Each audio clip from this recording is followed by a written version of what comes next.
नमस्कार प्यारे विद्यार्थियों। आज के व्याख्यान में हम चर्चा करने वाले हैं अफ्रीका महाद्वीप की खनिज संसाधन एवं जनसंख्या संरचना के बारे में। खनिज संसाधन से तात्पर्य वे समस्त पदार्थ जो भूतल, भूसतह या भूसतह के अंदर से खोद के निकाले जाते हैं और मानव के लिए उपयोगी होते हैं, उन्हें खनिज संसाधन या मिनरल रिसोर्सेज के नाम से जाना जाता है। खनिज संसाधनों की दृष्टि से अफ्रीका महाद्वीप काफ़ी समृद्ध महाद्वीप है। अफ्रीका महाद्वीप में कई कीमती खनिज है, जैसे सोना है, हीरा है, कोबाल्ट है, तांबा है, मैग्नीज है इत्यादि निकाले जाते हैं। संपूर्ण विश्व के यदि सोने की यदि बात करें, सोने के खनन की यदि बात करें तो संपूर्ण विश्व का 60% सोना है वो अफ्रीका महाद्वीप से प्राप्त होता है। सोने के उत्पादक महत्वपूर्ण यदि देशों की बात करें तो दक्षिणी अफ्रीका, जायरे, नामीबिया, बोत्सवाना ये सोना उत्पादक महत्वपूर्ण देश है। दक्षिणी अफ्रीका महाद्वीप का एक बड़ा सोना उत्पादक देश है और इसका जो ट्रांसवाल क्षेत्र है, ट्रांसवाल प्रांत है, उसका विटवाटरसरैंड क्षेत्र जिसके अंतर्गत इसका एक महत्वपूर्ण शहर जोहान्सबर्ग स्थित है, वहाँ पर एक 90 किलोमीटर लंबी पट्टी और 15 से 20 किलोमीटर चौड़ी पट्टी है। उसमें सोने का जो खनन कार्य है किया जाता है और यहाँ से काफ़ी मात्रा में सोना प्राप्त होता है और उसके कारण दक्षिणी अफ्रीका संपूर्ण विश्व में सोना उत्पादन में दक्षिणी अफ्रीका का जो प्रथम स्थान है। दूसरा महत्वपूर्ण खनिज हीरा, संपूर्ण विश्व का 96% जो प्रतिशत हीरा है वो अफ्रीका महाद्वीप से प्राप्त होता है और जो हीरा है उसके महत्वपूर्ण उत्पादक यदि राष्ट्रों की बात करें, देशों की बात करें तो दक्षिणी अफ्रीका का जो प्रिटोरिया प्रांत है उसकी प्रीमियर खान है वो महत्वपूर्ण खान है। जायरे, बोत्सवाना, नामीबिया इत्यादि देश है, यहाँ पर भी हीरा है उसका उत्खनन किया जाता है। संपूर्ण विश्व का 42% कोबाल्ट और 17% जो तांबा है उसका उत्पादन। एक महत्वपूर्ण क्षेत्र है जायरे और जाम्बिया क्षेत्र। जायरे और जाम्बिया देश है, उन दोनों में जिसका विस्तार है कटांगा फटार।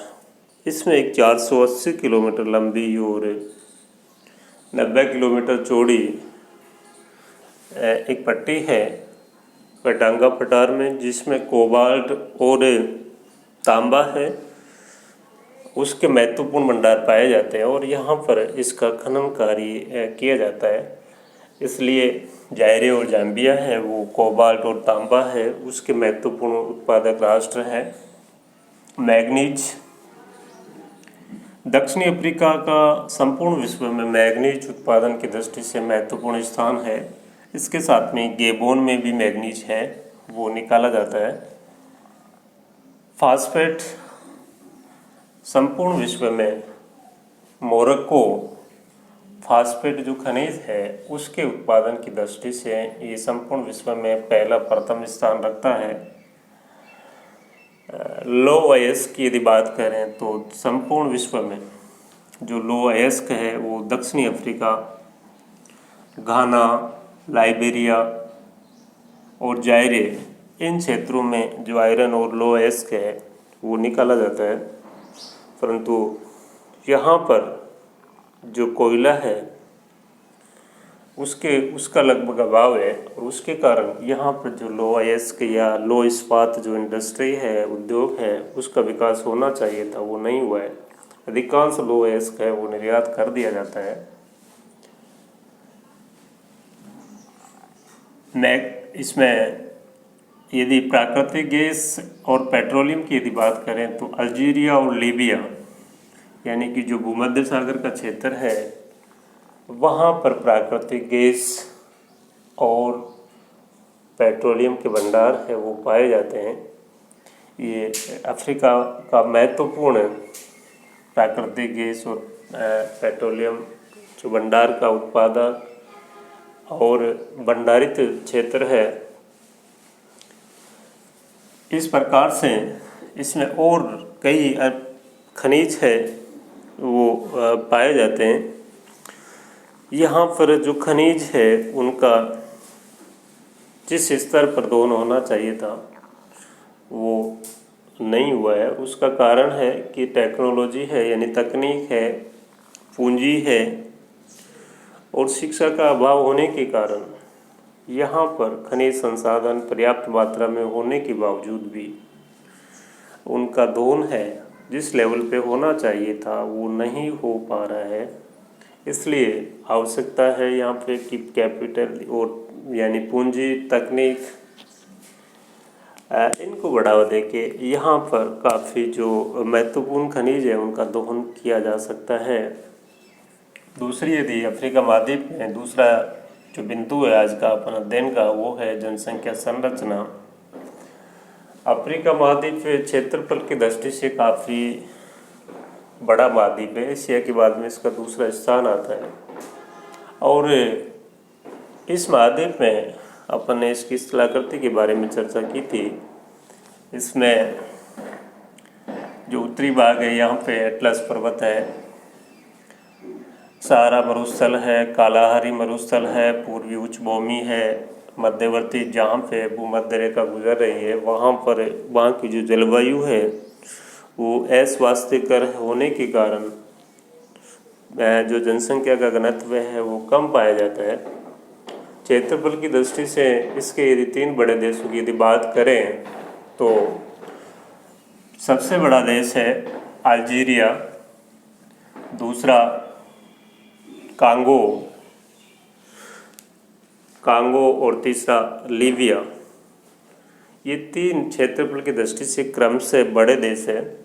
यदि जनसंख्या की दृष्टि से देखें तो तीन बड़े देशों की यदि बात करें तो सबसे बड़ा जनसंख्या की दृष्टि से जो देश है वो है नाइजीरिया, दूसरे नंबर पे इथोपिया, इथोपिया और तीसरे नंबर पे है मिस्र। ये जनसंख्या की दृष्टि से बड़े देश है।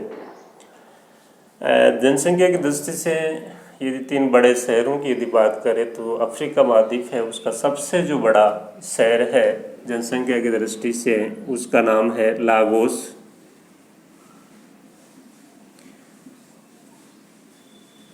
लागोस जो नाइजीरिया की राजधानी है। अब सबसे बड़ा दूसरा इसका जो महत्वपूर्ण शहर है वो बड़ा शहर है वो है किंशासा, कांगो की कैपिटल है। और तीसरा है कैरो या काहिरा,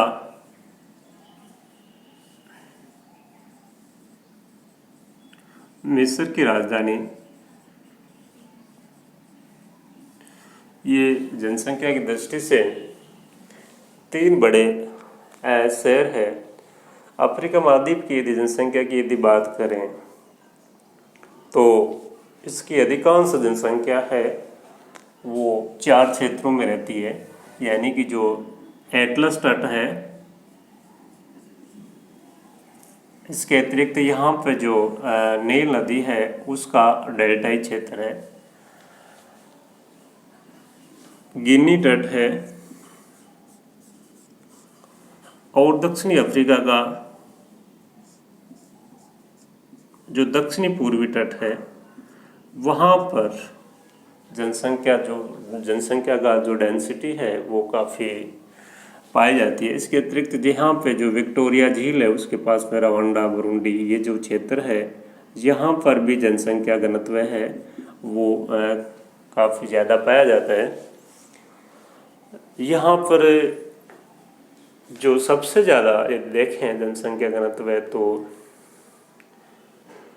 जो नील नदी का डेल्टा है वहाँ पर काफ़ी उपजाऊ जो मृदा है वो पाई जाती है, और उसके कारण वहाँ पर जो एग्रीकल्चर है, कृषि है, वो अच्छी होती है, और उसके कारण यहाँ पे जो डेंसिटी है पॉपुलेशन की, जनसंख्या घनत्व ज़्यादा पाया जाता है। यहाँ पर जो एटलस पर्वत है, वहाँ का जो तट है या उसका पदवर्ती क्षेत्र है, यहाँ पर भूमध्य सागरीय जलवायु पाई जाती है, और ये जलवायु कृषि की दृष्टि से और स्वास्थ्य की दृष्टि से काफ़ी महत्वपूर्ण जलवायु होने के कारण यहाँ पर जनसंख्या घनत्व है वो भी काफ़ी ज़्यादा पाया जाता है। यहाँ गिनी तट, यहाँ पर यानी कि अस्वास्थ्यकर जलवायु पाई जाती है, यानी कि काफ़ी साल भर है यहाँ पे उच्च तापमान और अधिक वर्षा के कारण उष्ण आर्द्र यानी अधिक आर्द्रता रहती है, जो मानव के रहने के हिसाब से देखें तो काफ़ी अस्वास्थ्यकर जलवायु है। और परंतु यहाँ पर प्लांटेशन एग्रीकल्चर, बागाती कृषि है, वो होने के कारण खनिज संसाधन है, जैसे गैबोन, गाना, आइवरी कोस्ट वगैरह, यहाँ पर पाम ऑयल है, तो उसके कारण यहाँ पर जनसंख्या घनत्व है वो ज़्यादा पाया जाता है। इसी प्रकार जो विक्टोरिया झील है उसके आसपास का रवांडा बुरुंडी क्षेत्र है, यहाँ पर भी जनसंख्या घनत्व है वो ज़्यादा पाया जाता है। दक्षिणी अफ्रीका महाद्वीप का एक काफ़ी विकसित देश है, और इसका दक्षिण और पूर्वी जो तटीय क्षेत्र है वो खनिज संसाधनों की दृष्टि से, उद्योग इंडस्ट्री की दृष्टि से काफ़ी महत्वपूर्ण क्षेत्र है। और क्लाइमेट है, जलवायु है वो भी अनुकूल पाई जाती है, जिसके कारण यहाँ पर भी जनसंख्या घनत्व ज़्यादा पाया जाता है। इस प्रकार से इसकी जनसंख्या की यदि नरजातीयता की बात करें तो काफ़ी मिश्रित प्रकार की यहाँ पर पाई जाती है। जो यूरोप से काकेशियन प्रजाति के लोग आए, उन्होंने यहाँ के जो मूल निवासी निग्रिटो थे उनको धीरे धीरे अंदर के जो क्षेत्र थे सहारा का, उत्तरी सहारा में वो लोग आए, उन्होंने इनको अंदर की ओर धकेला। उनको जो कॉकेशियन प्रजाति के लोग आए उनको अफ्रीका महाद्वीप में हमेटी के नाम से जाना जाता है। अरब प्रायद्वीप से जो लोग आए उनको समेटी के नाम से इनको जाना जाता है। और इसके अतिरिक्त इसमें जो बुशमैन है वो कालाहारी मरुस्थल जो बोत्सवाना नामीबिया में है, वहाँ पर ये बुशमैन जनजाति है वो पाई जाती है। बुशमैन जो पिग्मी जनजाति है वो कांगो बेसिन में पिग्मी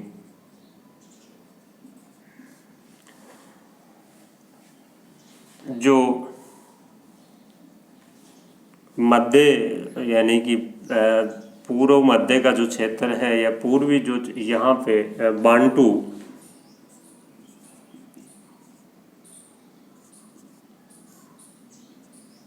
बांटू जनजाति है। यहाँ का दक्षिणी अफ्रीका का जो ये क्षेत्र है, यहाँ पे होटेंटाट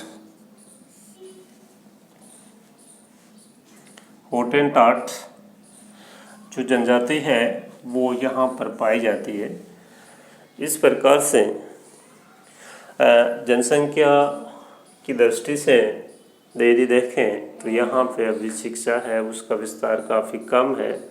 यहाँ पे शिशु और मातृ मृत्यु दर है वो काफ़ी ज़्यादा संपूर्ण विश्व की सबसे ज़्यादा पाई जाती है। जनसंख्या वृद्धि है वो भी अफ्रीका महाद्वीप में सबसे ज़्यादा देखने को मिलती है।